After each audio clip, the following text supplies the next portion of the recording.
Efa ndresaka ny zava-misy any amin'ny tapany atsimo Madagasikara iny antsika dia nasongadina nandritra ny tsena be iray isam-pirenena Voliliarea ny vokatra mampiavaka ny faritra Androsy ny faritra Anosy ho an'ny tantsaha dia tombony lehibe ho azy ireo ny fisian'izany hetsika izany satria dia nahafahana nampafantatra misimisy kokoa an'ireo rehetra izay tonga tany an-toerana ny vokatra any an-toerana ity tsena be iray ity.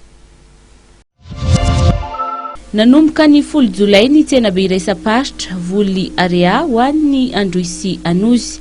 Ity hetsika izay naharitra 3 andro ity dia novatsiny ny vondrona Eoropeanina tamin'ny alalan'ny tetikasa asara. Nosantarina tamin'ny diabe ny tetin'ny tanàna narahana fihetsika sy sarety voaravaka ny nanomboana ny tsena be. Rehefa izany dia efa ny famotona ny vahoaka ny tantsaha ireo mpisehatra amin'ny asa fampandrosoana sy ireo olona manan-kaja avy amin'ny fitondram-panjakana teo amin'ny toerana nanaovana ny hetsika. Nisongadina tamin'ny lahateny ny fandimbiasana fa manana ny harena ara-pamokarana mampisongadina azy ny faritra Rotonta ary tsara tosika ny tontolo ambanivohitra aty atsimo satria matotra ny fiara-miombon'antoka amin'ireo tetikasa.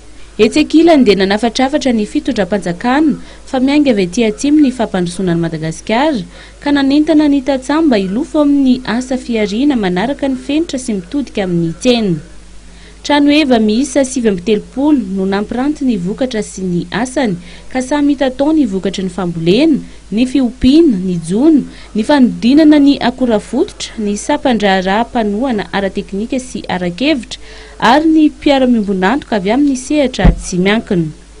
Fahombiazana tanteraka ny androm-panokafana ny tsena be izay tafiditra amin'ny fankalazana ny 40 taona ny vondrona Eoropeanina ihany koa. Feno hipoka ny toeram-pampirantiana ary tena nisongadina fa manana ny harena mampiavaka azy izay ireharehan'ny tokoa ny faritra Androsy sy faritra Anosy ary tena sahy Voliliarea.